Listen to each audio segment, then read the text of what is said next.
Have you ever wondered how to run a perfect sales meeting? Well, in this video, I'm going to give you 5 steps to running a flawless sales meeting.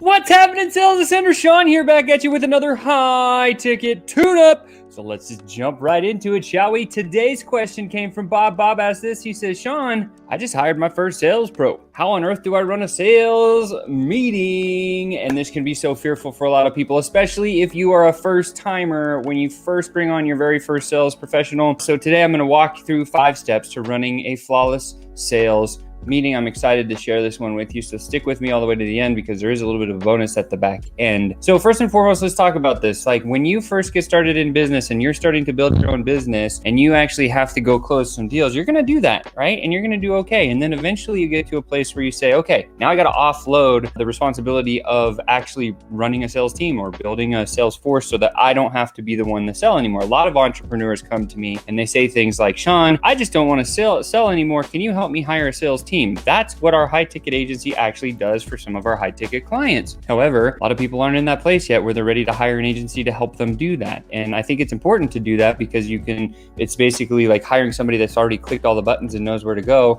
and can walk you exactly where you need to go. But if you want to be the hard-headed guy like I was when I first started, you just go through it yourself, right? And so when we first got on board and we brought our first salesperson on, I was a little bit nervous to run a sales meeting because I'd never run one. But then I designed with Chris, we designed some structure, actually a 5-step structure, which I'm going to walk through here right here with you now. Let me just make the screen bigger of exactly how to run a perfect sales meeting. So first and foremost, let's jump right into it. How do you run a sales meeting in 5 steps? Well, the first step is always wins. Wins are so valuable. Why? Because it gets everybody moving on the right agenda. So let's say, for example, your sales meeting is going to start at 9 a.m. in the morning. What I would do is I would say, hey, listen, the meeting starts at 9.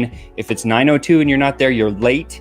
You better get there, right? And then at 9:02, you start wins. Wins are just very simply what was the biggest win, whether personal or business or both, that you accomplished in the last 24 hours or last week, depending on when your sales meeting. Some people do a daily sales huddle for 5 to 10 minutes. I prefer that personally. Some people just run one sales meeting every single week. Regardless, always start with wins, because wins get the endorphins flowing. Wins get things talking about what your people are doing correctly, and it's really important to celebrate that for a lot of reasons. Number one, the world is a negative place right now with everything going on. So if we can bring a little bit of positivity by forcing people on our squad to say, hey, what was your biggest success in the past 24 hours, in the past 7 days? And they have to say, oh, it was this. Okay, tell me more about that. And you get into that feel good, endorphin-y place where the salesperson is a little bit more relaxed. And the more and more people that share wins, if we've run sales teams that were 15, 20, 30 people big. And at that stage, when you start sharing all these different wins, people are like, oh, that's cool. And then you get these great ideas. It's a really cool thing. So we want to keep this win section down to about, 1 to 2 minutes a person, depending on how many people you have in your sales meeting. But always start with wins. Wins is very valuable. What's next? Revenue recap. Always revenue, always relevant. That's what we always say, simply because we're the sales ascenders and that's what we're all about. So revenue recap is most likely the most important thing that you need to focus on as a sales team when you're building one. And so having a scoreboard, for example, one of our clients actually, they built this really cool like soccer field, and then they had like each of the sales pros names and then how many deals had been closed in the last week, month.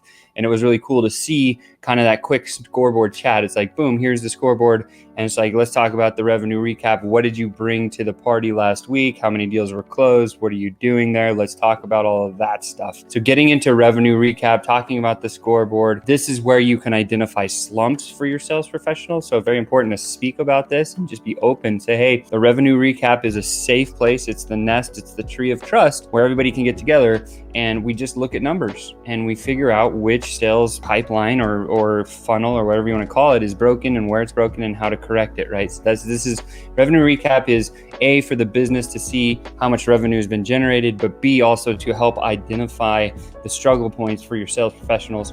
Very, very powerful part of that conversation. If you want to build this little scoreboard, I highly encourage you to do that. What's step 3? Let's move on. Sales training and role play. This is where we get into it, right? So just for timing standpoint, so when you start start with wins. Again, 9 o'clock, 9:02 is when the wins would start. If you're past 9:02, you're late, you get docked, demerit. Some people pay money. There's lots of different things to do. Revenue recap should be no more than about 10, 15 minutes max. A sales training and role play should take up the bulk of the sales meeting. So if you have an hour scheduled, you've done, let's call it 5 minutes for wins, 10 minutes for rev recap. Now you're at 9:15.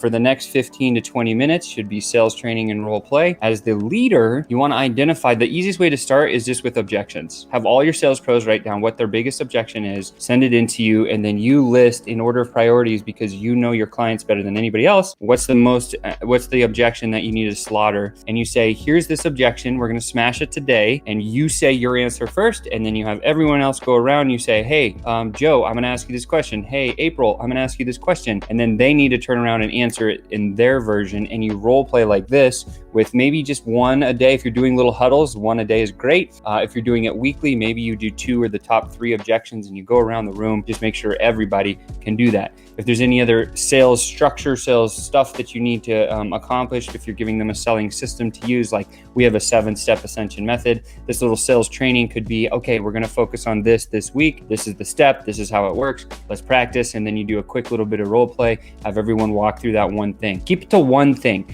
because if you keep it to one thing, people will remember that and they'll be able to build on it, right?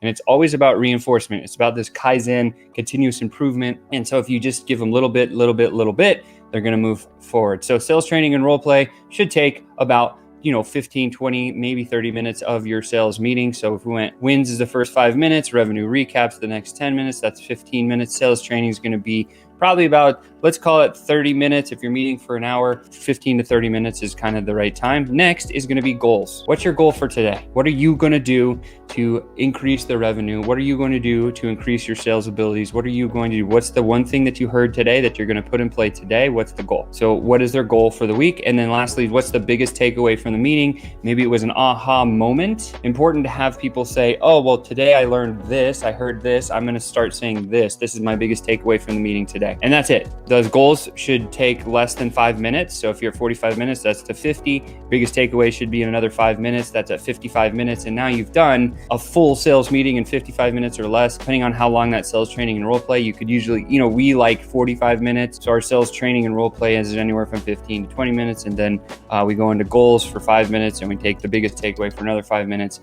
And then we're done with our meeting in less than about 45 minutes. And here's a bonus. There is one other thing, because what'll happen here is you generate endorphins, you go through what the company's looking to try to achieve and how each person's performing, whether or not they're falling down or they're not. You focus on one thing that collaboratively as a team can focus on and move forward with, and you focus on role play so they're actually practicing with you to get better. Then you say, hey, what's your goal for today? Oh, I want to close 1 deal. Okay, great. Oh, hey, if it's weekly, hey, what's your goal for the week? Oh, well, the goal this week is actually close 3 deals. Here, the 3 are that I think are going to close. Discuss that stuff. Great. You got the goal. And then, hey, what's your biggest takeaway from the meeting today? And then they'll say this. And you say, okay, great. How are you going to put that in your business today? And then they'll tell you how they're going to use it. And then you just got to hold them accountable. As a bonus, if you have a little bit of extra time, and I encourage anyone to ever do this all the time, is call reviews. Call reviews are so valuable, right? What's a call review, Sean? Well, that's where the leader, you as the entrepreneur, if you're running the team, would then take a recording of one of your sales pros calls. PS, record every call and just put it in a library. Even if you never visit it again, it's so valuable, right? But call reviews, do one of these about a month, or 2 of them a month, maybe one every other week. And this is the work that you have to do as a sales manager, sales coach. You have to be listening to what your salespeople are saying, because if they're saying the wrong things, you're the only one that can fix it. And so, yeah, it might take a little bit of time, but that's the other reason why we have a 7-point system, because we can actually grade sales calls. How many out of 7 did you get right? Boom, boom, boom, boom. We know, oh, you only got 3 out of 7. Okay, what was missing? Let's put that back in there. And then we can kind of understand what is going on, right? So with that said, this is how I run a sales meeting in 5 steps. I do it every time. It's a very simple formula. It's something that everybody can use. And guess what? You're going to see productivity. You're going to see results. You're going to see profit. And you're going to see your revenues increase exactly the way that you want them to. And with that said, guys, that is how you run a sales meeting in 5 steps. You've just been tuned in. It's Tuesday. It's Taco Tuesday. Let me know what you're getting in your tacos in the comments below. Make sure to hit that subscribe button, turn your notifications on, and I will definitely see you tomorrow.